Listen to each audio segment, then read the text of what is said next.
Hello, welcome to Secure the Continent with me, Gbenga Aborowa. That's the program where we bring you all the latest updates and security happenings around the continent of Africa.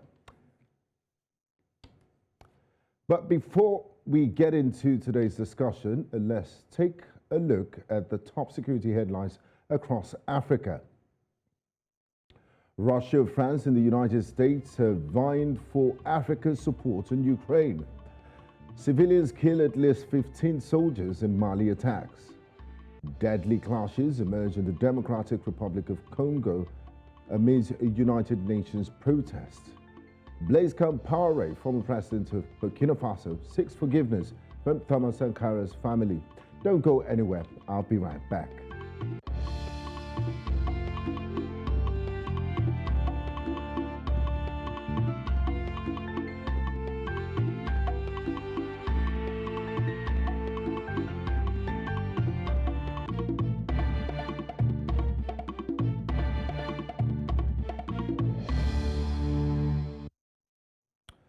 Today on Secure the Continent, we will be looking at a recent escalation of violence in Libya. Just less than a week ago, at least 16 people were killed and 52 wounded in fighting between armed groups in Tripoli.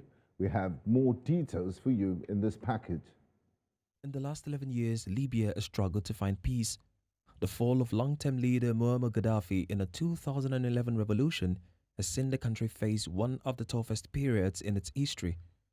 The country and its people find themselves caught up in violence that continues to spiral as the western and eastern part of the country are governed separately. The internationally recognized government of national unity headed by Abdul Hamid Dbeibeh is on a collision course with Fathi Bashagha, the prime minister appointed by Libya's eastern-based parliament. But Bashagha and Dbeibeh are not the only players in this battle for control. Aside from various armed groups and foreign forces, there is General Khalifa Haftar, the eastern-based militia leader standing behind the parliament in Bashagha. In recent times, Dbeibeh has sought the support of General Haftar, who was at the center of an attempt to take Tripoli in 2019. With recent clashes seen in the economic hub of Libya and the country's third-largest city, Misrata, where Bashagha comes from, and in the capital Tripoli, the Libyan people are worried about the current power struggle. Plans for an election in December 2021 fell through as the country failed to put together its constitution.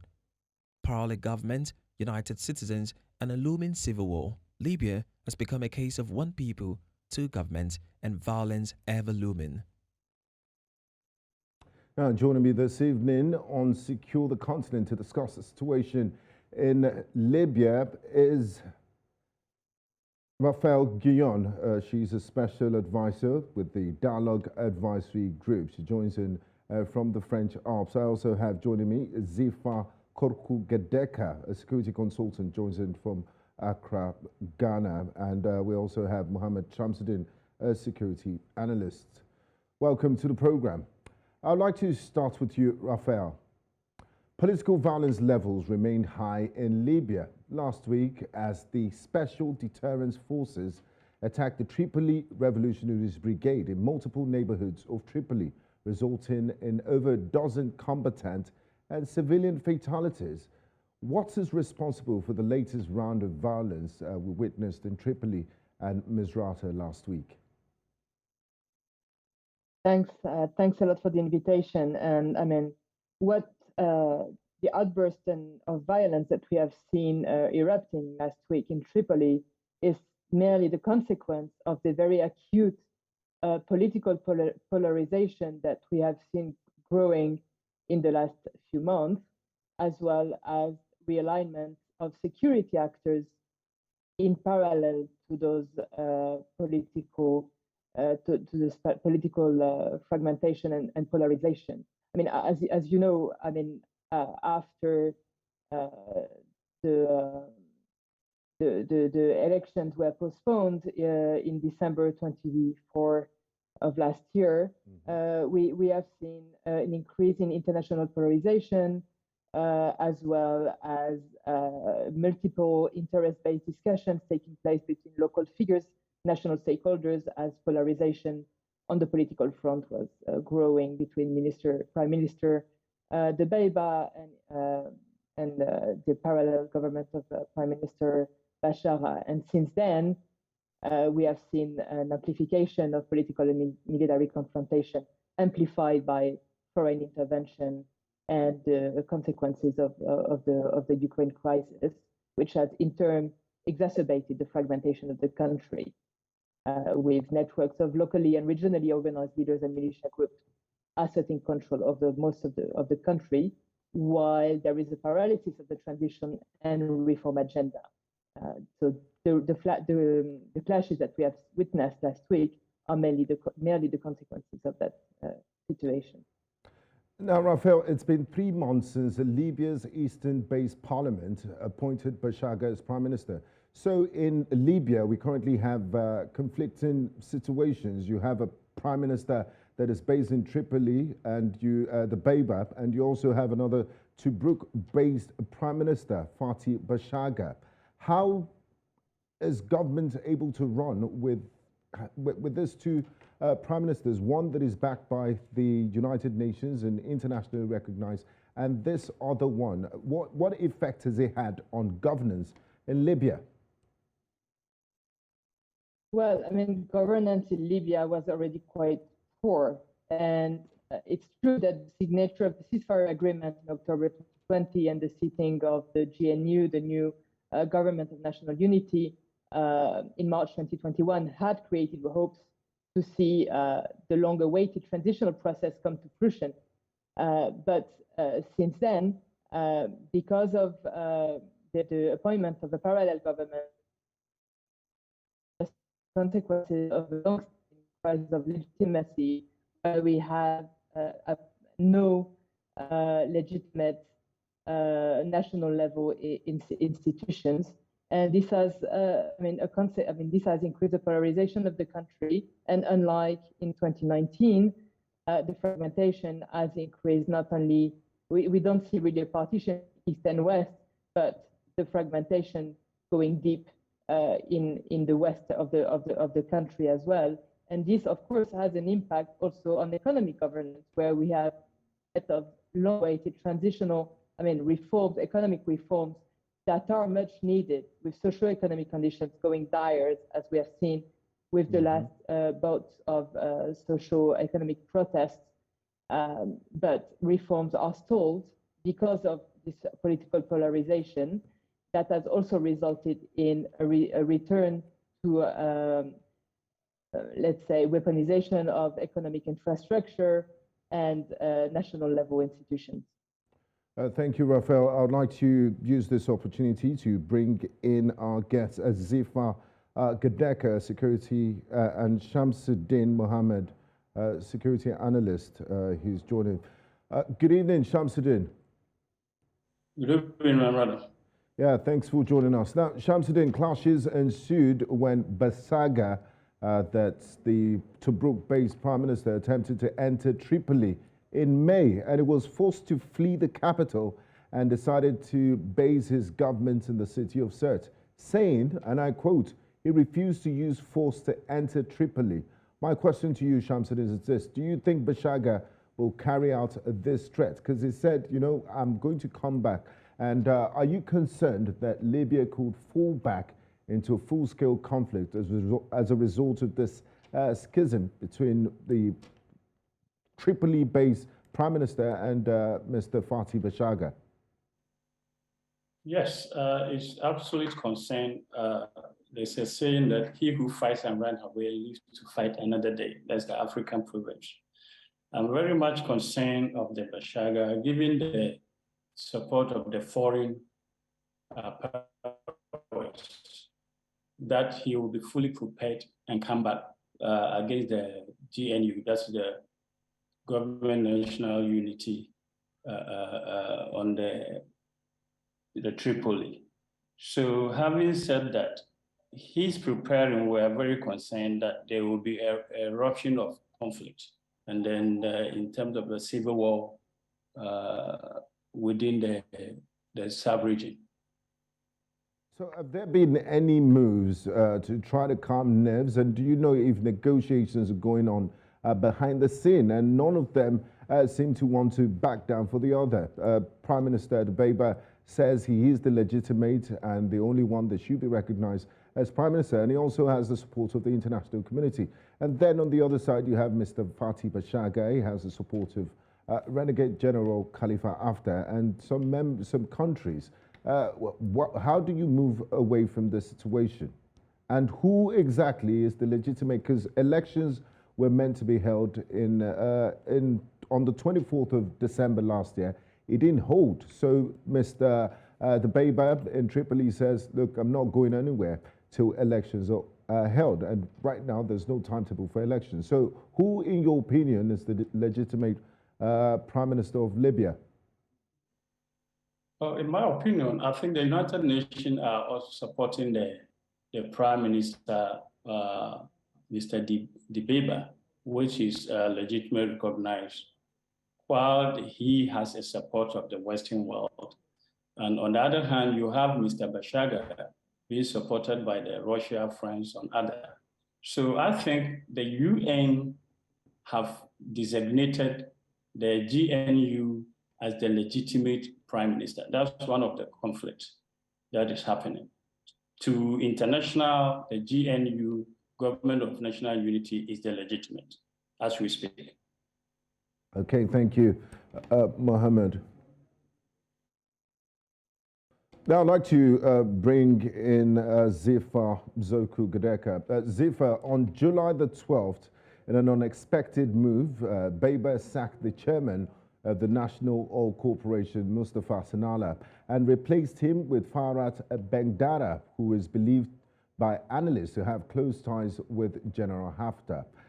This move has been seen in some quarters as a rapprochement between Dbeba and Haftar, who didn't really get along.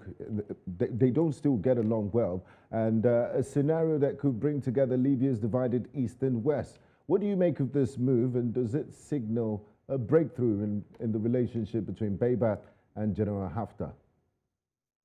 Well, first of all, let me use this opportunity to thank you for giving this platform for us to actually have this conversation, which will bring some kind of insight concerning security in terms of Libya. You know, when you look at this Libya, what that's currently just happened between two sides, Tripoli has been drawn as red line to the other side, which there is a warning that he should not actually step there. And that has not been settled. So you going there is more or less like provoking the other side of the party. As we all know, we have two prime ministers, and that is not good for Libya as a whole. Since the passing of Gaddafi, the country wasn't stable till now. So if you are having two prime ministers who are struggling powers, and one is in his territory and the other one is also advancing towards that area, it's more or less like you are trying to show your manpower that you have. And going there, it means you have something backing you, or the other side will be thinking you are coming as a threat, which they are trying to avoid. So I think moving there should be some negotiation. And if you can follow trend or what is going on, you can see that there was some kind of negotiation that UN want to bring among them going to the election, but that negotiation wasn't forthcoming. So I think moving to that side by this time, I think it's not a good one, of course. So it is actually a bad move from the other side. Thank you. Now, Raphaëlle, Libyan oil exports are flowing after 2 months blockade. Production after a 2-month blockade halved production following a deal between Prime Minister Dbeba and General Khalifa Haftar's family. Libyan sources say that internationally backed deal will see Haftar affiliates appointed to key government of national unity positions as to revive the United Nations process. So we did talk about the impact of this conflict on the Libyan economy, where it's affected oil productions and all of that. But because of this appointment of the new chairman of the National Oil Corporation, who is allied to General Khalifa Haftar, it's allowed all to flow again, and you know, some sort of on quid pro quo deal is going on here. My question is, if General Haftar and Prime Minister Dbeibah align together, where would this leave Fathi Bashagha, who sees himself as an ally of General Khalifa Haftar? Thanks a lot. I mean, I think your question points to the complexities of Libya's dynamics. I mean, what you've described is clearly a transactional deal between some of the key actors changing sides just to not advance the transition of the country towards a more sustainable development, but rather secure their own position, protect their interests, and prolong the status quo. And what has been happening between General Haftar, who is in dire needs of resources, financial resources, and Dbeibah, Prime Minister Dbeibah, who needs to kind of seek or broaden alliances against his arch nemesis Fathi Bashagha, is exactly that. And so, I mean, like any deals, political deals happening between political actors and security actors in Libya, I mean, those deals are only going to last for one time only, but are not the solution to any stability of the country. And those deals are being made to detriment of the Libyan population, who aspires for change. I mean, you had an incredible amount of electors that registered to vote and were denied their right to exercise these rights. Now, talking about stability of Libya, still talking to you, Raphaëlle, this name keeps coming up. General Khalifa Haftar, he tried to enter Tripoli in 2019, led to a lot of violence, and then he went back to his base. Who is he, and why does his name keep coming up when it comes to, you know, the stabilization of the country, and why is he so powerful? What role does he play? I mean, I think, I mean, indeed, I mean, he is a long-time Libyan actor who took arms already in 2014 and then again in 2019, I think, and I mean, failed. I mean, at least quite blatantly in 2019, despite some degree of international support. I think his survival, and I mean, he fits the narrative of some international powers seeing in him the solution to all the Libya's problem, and thinking that Libya's solution lies in an authoritarian power, which is debatable in one can say. I mean, that's, I think, I mean, his survival is also linked to, as I mentioned, like international realignment and pressure. I mean, what we have seen, however, in 2019 is that a military solution is not the solution to Libya's problems. I think the solution comes from an inclusive political process that would make sure that the voices of the Libyan people are heard, their demands for an accountability, for fair governance are actually listened to. Thank you, Raphaëlle. Mohammed, looking at what Raphaëlle just said, the risk of Libya not finding peace if there's no democratic process and if it's not all inclusive. But looking at the history of Libya, there's never been a point in time where Libya has exactly been democratic. So what are the risks to Libya if there's no negotiated settlement to this rival government, and you have militias everywhere?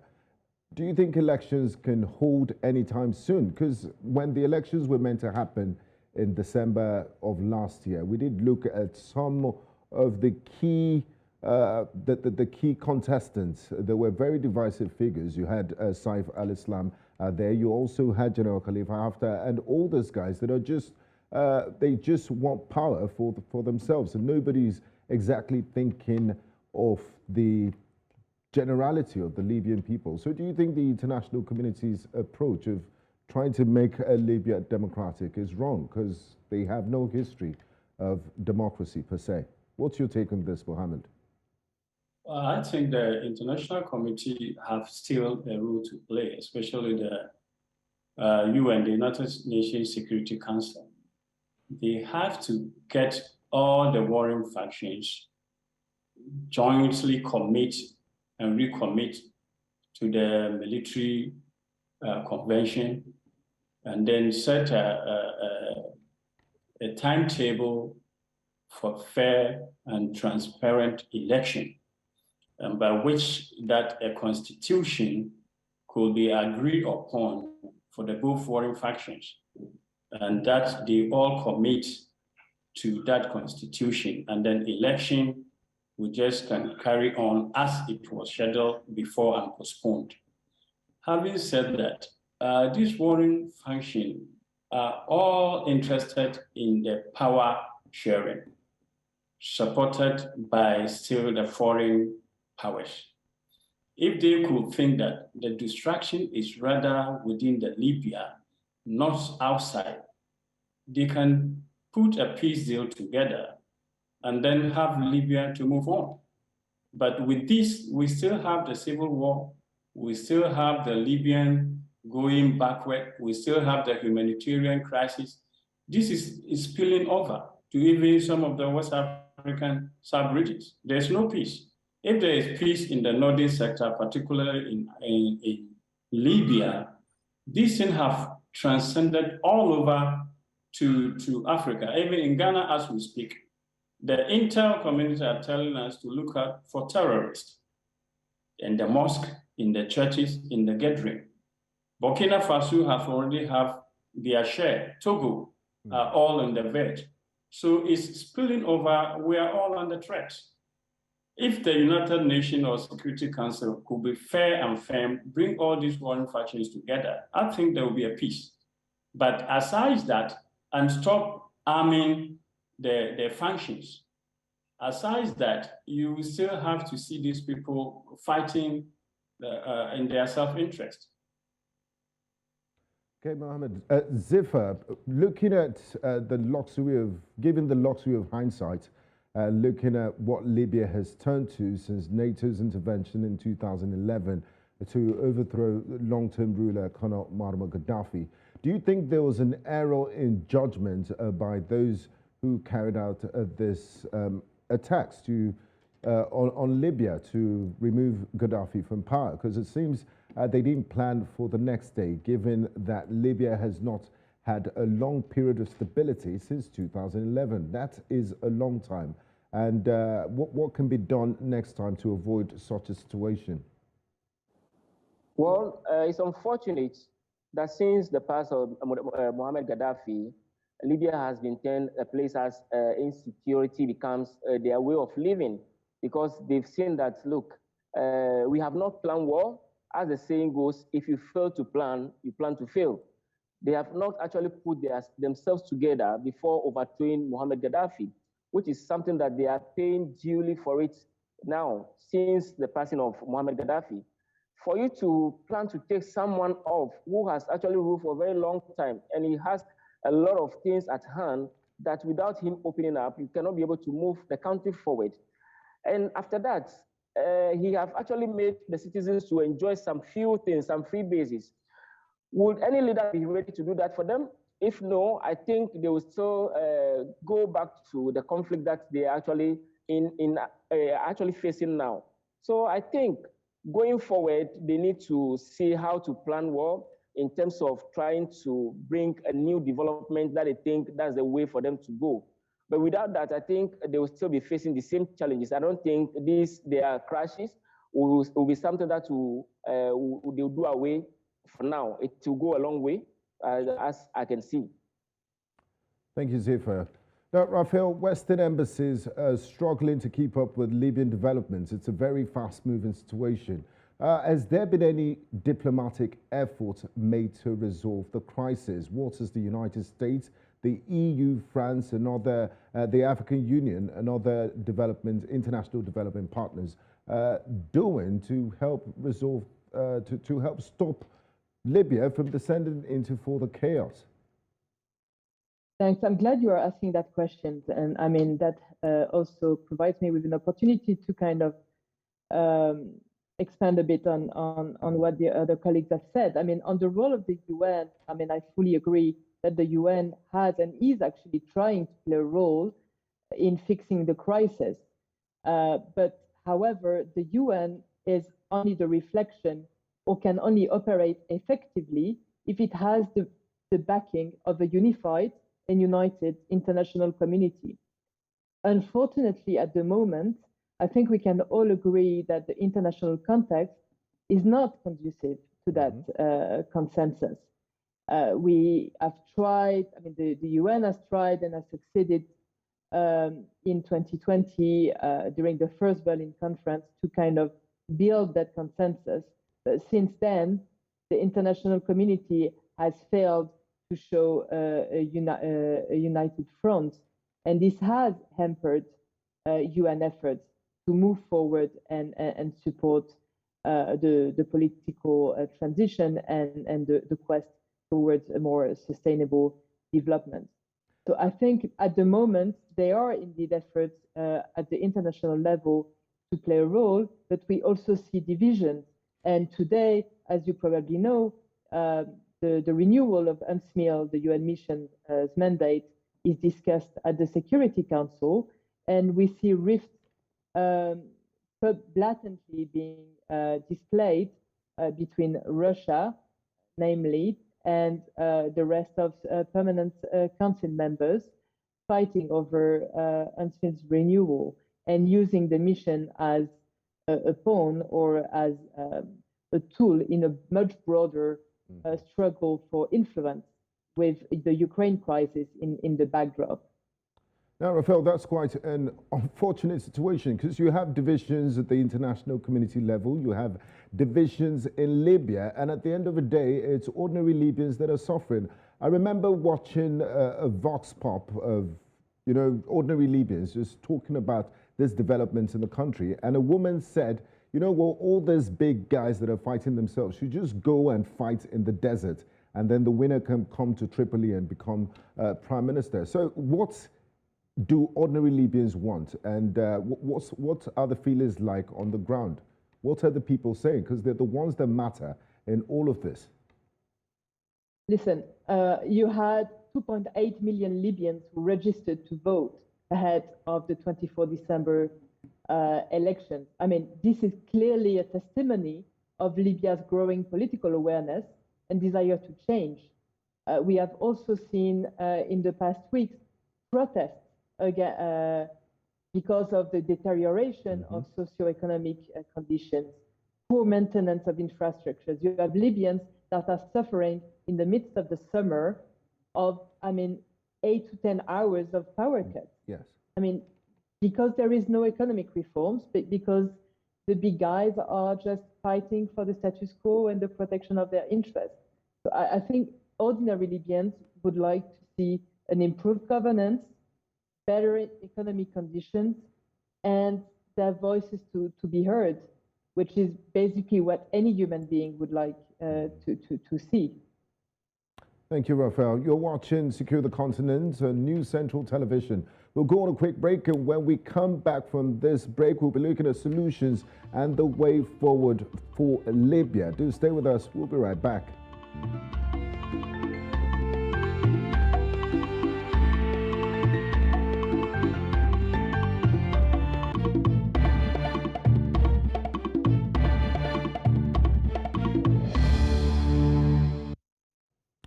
You're welcome back to Secure the Continent. Thank you for staying with us. If you're just joining, this is Secure the Continent, and we've been discussing recent events in Libya, where the situation inside the North African country has devolved yet again into a familiar and untenable state. I still have here with me Shamsuddin Mohammed, Raphaëlle Guillon, Dzifa, Korku, Gadeka. We're discussing this situation in Libya. Now, Mohammed, the United States ambassador to Libya, Richard Norland, has said that the clashes that took place on Saturday in Misrata between the Joint Operations Force and a group affiliated with the parallel government demonstrates the urgent necessity to immediately embrace and agree a path to elections which can install a truly legitimate, unified government. So we're still back to this question of elections, but how can this be achieved? What needs to be done to get all these warring factions to lay down their arms, have elections and move forward? In the foreign forces might then themselves come together and form a consensus in giving direction for the peaceful and election and transition of the government in Libya. Most of this conflict, if the ambassador was saying that, lies within their power, that the ambassador with the United Nations, they have an influence, they have a vote, and the UN Security Council. All of them could come in consensus and then move forward as a plan, Libyan plan, government and development.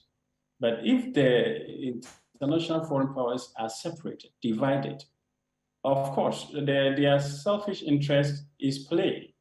And these leaders are just divided. Libya is still divided. I think with them saying that, they have to come together, all the interested parties in Libya, the foreign powers, vis-a-vis the US themselves can take a lead, because they were in the forefront trying the overthrowing of the Gaddafi. So if they have realized there was such a mistake, as my other colleague was saying, they can come and form a plan of action so that Libyan people must see the civil war must end. Are you suggesting an intervention force and a sort of peacekeeping mission, since, they intervened in the first place to remove Colonel Gaddafi? So are you proposing, if I hear you right, Mohammed, are you proposing the United Nations should send peacekeepers to enforce, since these warring parties don't want to do what is right for the country, to enforce the peace in the land? Yes, I think it will be one of the table. And then by enforcing the peace on the land, it has to be dialogue. The warring faction must be committed. UN have spread all our, sending a UN peacekeeping force. I don't know why they are delaying here. With the UN peacekeeping force on the ground, they can bring all together the warring factions, and the fighting must stop. They all understand that we have a course to go. This is a focus. Come together, we'll have a peace, but everybody is putting their interests aside. The Security Council are now united. The supporting faction, they are all still looking at their interests in Libya, oil rich. So I'm suggesting, yes, it's one of the peacekeeping should be there, and then they should establish a dialogue, have the warring factions recommitting to the peace process, and then we can see a way forward toward the election. Okay. Now, Dzifa, Libya faces a serious security threat from foreign fighters and private military contractors and companies, especially Russia's Wagner Group, which has violated international law, United Nations expert report has said. How do foreign fighters and the presence of the Russian Wagner Group change the dynamics on ground? Because it's almost like Libya is a playground for, proxy wars between different international actors and countries who are there. So what does the presence of foreign fighters and mercenaries in Libya, what does it mean for the situation of ground and the prospects of peace in Libya? Well, talking about foreign fighters, we have people that are crime entrepreneurs. They always think when there's crime, that is where they can benefit out of it. And when it comes to war in countries, some people take advantage of it and make dividends out of it. So foreign fighters coming in, it is something that the country have created through the downfall of Mohammed Gaddafi, which I will not blame anyone. They know their reasons of causing that.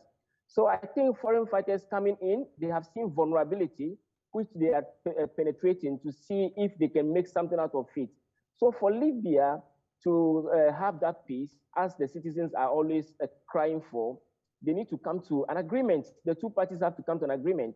And even if they are refusing to come to an agreement, we can use South Sudan, which there is actually the same issue between Salva Kiir and his opponent, which is Riek Machar.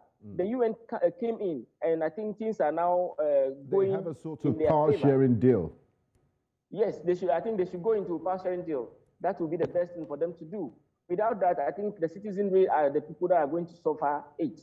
So I think they should come to a power-sharing deal.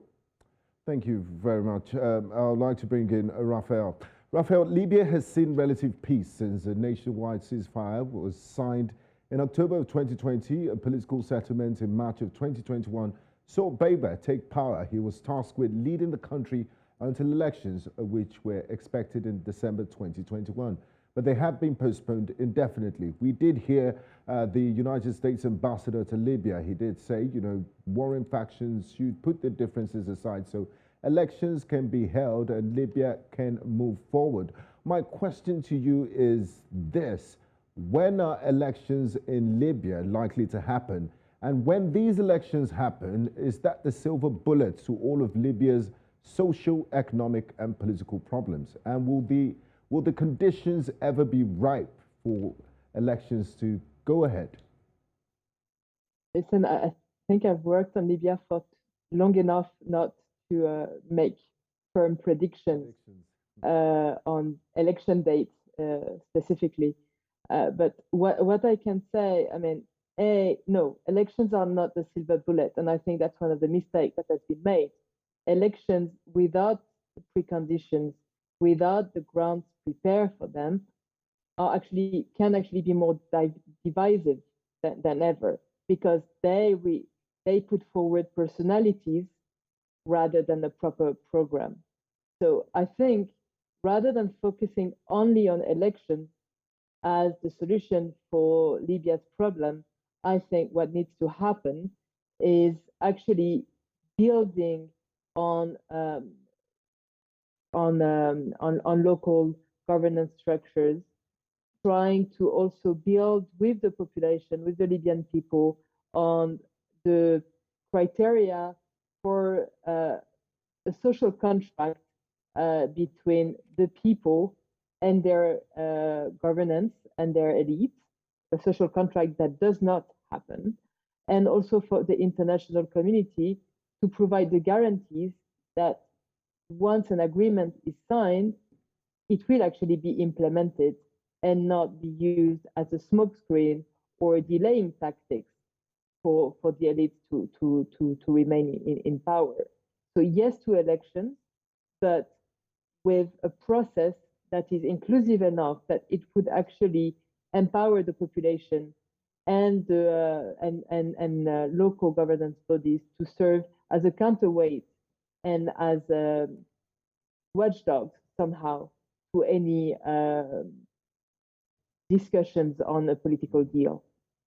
Okay, just before I move on to Mohammed, I want to take you up on what Dzifa said earlier. He proposed a South Sudan type power sharing deal, like the type that happened between Riek Machar and the president of South Sudan. My question is, in Libya, we have a situation where you have more than one player. It's not just between the Beiba and Fatih Bashaga. You also have General Khalifa Haftar. Is there a way we can have, you know, a power sharing deal so everyone goes back to the table, know that, you know, we're all playing equal parts in the development of Libya so that there can be long-lasting peace? Is that a workable solution? That having deals between personalities for quite a long time, but there hasn't been any pressure applied significantly on those personalities for them to stick to the agreement. I mean, we have seen that in 2019, where there was a deal between Haftar, Serraj, and others, and then Haftar rescinded and launched its offensive against Tripoli as the UN Secretary General was visiting. So I think we need more than one additional deal-making between personalities, and that's why I was putting the emphasis on also creating a momentum from the ground to the top, actually put pressure on the elite to stick to the agreement they've reached. Thank you, Raphaëlle. And Shamsuddin Mohammed, before we begin to wrap things up, I know you don't have a crystal ball in front of you, but judging by your expertise and experience, can you paint us a picture out of this conflict? What needs to be done to bring about lasting peace in Libya? Well, what needs to be done, like the way forward, is to me forming a stable and peaceful resolution. Like my colleague rightly said, bringing the warring factions will be a very hard task. But just like Khalifa Haftar was so difficult in a time they were able to have a October, I believe, 2020 ceasefire, and then going to the election. I think the UN still, and under the Security Council, must put up some sort of peace deal, not that of the other that she was saying, but that's can transform with all those warring factions, Khalifa, Dibé, and then Fatih. Bashaga. All of them should sit on a round table, have a consensus, agree on a roadmap that this is the way forward for Libya. Libya, they must commit to peace. If they don't commit to peace, no matter what they do, outsiders do, there will still be a problem. First of all, they need to convince them that there's a way forward, and the power sharing, maybe the post, could be struck out. From there, they can have a constitutional reform, putting all in perspective for each of one, understanding that this is for Libya and nothing but Libya. If they don't commit to peace, no matter what the foreign interests do, they will only come for their oil, for their interest. Libya will still suffer. The public, the civil will still suffer. I think a way forward is committing the leaders, putting them to sign some kind of MOU under the UN Security Council or under the United Nations, which are binding, supported internationally. With this, we can see Libya in unison. Thank you, Mohammed. I'd like to say a big thank you to Dzifa, Gadeka, Raphaëlle, Guillon, and Shamsuddin Mohammed. I do appreciate your insights and knowledge on this subject. Thanks for your contribution, and I look forward to having you back some other time. Thank you. Thank you for having us. Thank you. Now, rather than installing a new government at all costs and at the risk of dangerously deepening a nationwide rift and splitting the country once again into two, finding a consensual way forward should be the priority for all concerned. Negotiations to flesh out either a new interim government with broad consensus and uncontested parliamentary endorsement or a new and workable roadmap to elections would, without a doubt, be the best path for preserving a peaceful, united Libya. On behalf of the team and I am Gbenga Aborowa. Thank you very much for being a part of the program. See you next time. Bye-bye.